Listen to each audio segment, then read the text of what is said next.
jungle room. Okay, so we're gonna do our kites today, and these kites that I'm making today are actually commonly made in Guatemala, which is our adventure airway. So super cool. And these kites will need some help from an adult or anyone in your house because they are a little tricky. I've tried to make the most easiest type of kite, but yeah, you're still gonna need some kind of help where there's some cutting things and a little bit of tying knots, and that's pretty tricky. So just a little bit of help, but you should still be able to have lots of fun making these. Okay, so for our materials, we're gonna need some tissue paper. I've got a stack of tissue paper there, and we're gonna need some dowel sticks. I found these at Home Depot, but I also found these at the grocery store, and these would work too. We just have to snip off the pointy edges, so you can definitely ask for someone to help with that, or if you bought these, that's fine too. I'm cutting these to be 14 inches, just so it's a little smaller than the tissue paper is. You can make them smaller or bigger. Bigger, the more air it'll catch, so the better it'll fly, but the bigger, you can't make it off of one sheet. So we're gonna need multiple sheets, but that's okay.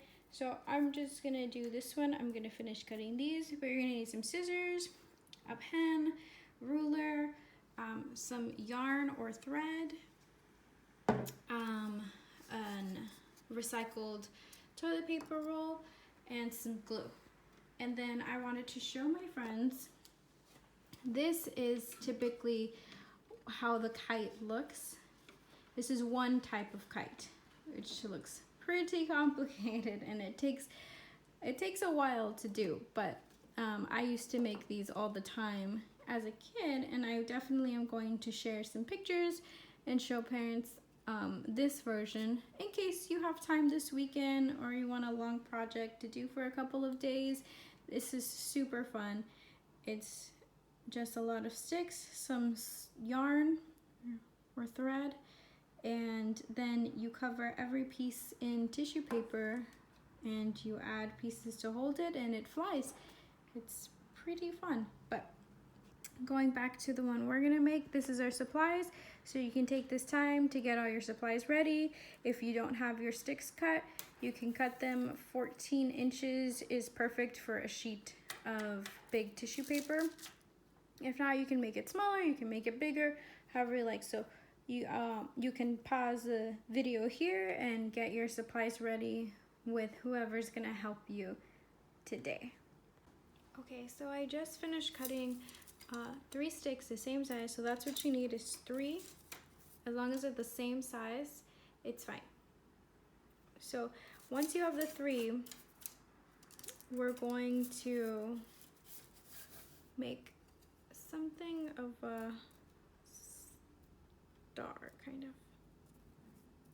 So we're gonna make it like that. You're gonna position them like that, and then once you've got this shape is when you're gonna need some help, because we're gonna grab our yarn and we're gonna tie the center. You're gonna go crisscross, then switch, go the other way, every angle until it's nice and tight.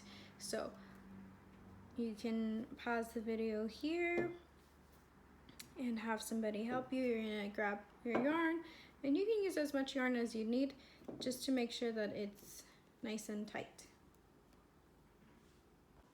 Okay, so I'm crossing my sticks. You can start with just 2, and then you're gonna weave the thread around in there. So I'm just gonna go in different angles, however you like. Just make sure we're crisscrossing it, and it doesn't have to be perfect, but just gonna, and then once you have it at least an X, and it's, you see mine's a little wobbly, that's okay, because we still have to add one more. So now you can go ahead and put in the long piece right in the center, and then you're gonna tie that one in also. it's a little tricky, and as you can see, they'll kind of move. So you have to make sure that it's really, really, really nice and tight.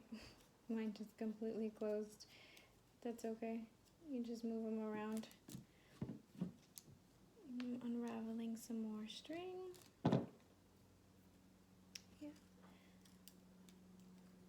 Yeah. So if you can go in a crisscross pattern, it'll help the sticks from moving so much, but this will take a little bit of time.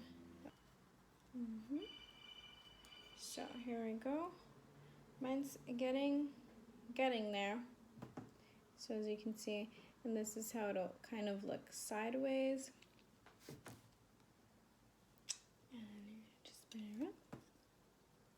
You're gonna keep going at this until it's nice and strong. It won't be super strong. I mean,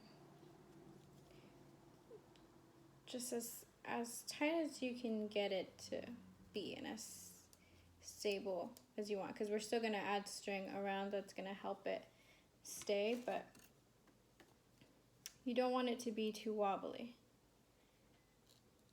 Make sure it's nice and even from all sides. Okay, so now that we've tied in between and it's nice and secure, just a little bit of wobbliness is okay. You're not gonna cut the string.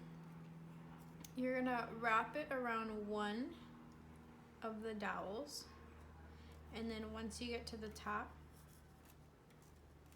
you're gonna loop around a few times, and then go to the next one. And this part, you don't want to pull it too hard because you don't want to squeeze the dowels. So this is a little bit tricky, but you can put your hand down to hold it and secure it. But then you're gonna go again here and do a couple of rounds, and then you're gonna go to the next one. And again, just a couple of rounds. No need to cut or tie the yarn. You're just gonna go around, and then you're gonna go to the next one.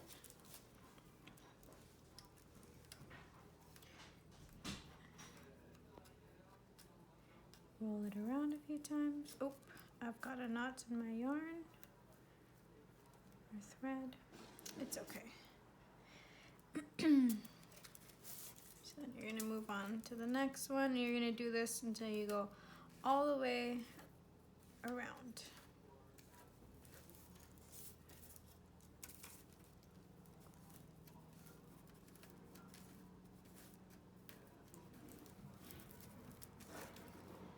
Oop, oop. Okay. And then you're gonna connect it back to the very first one.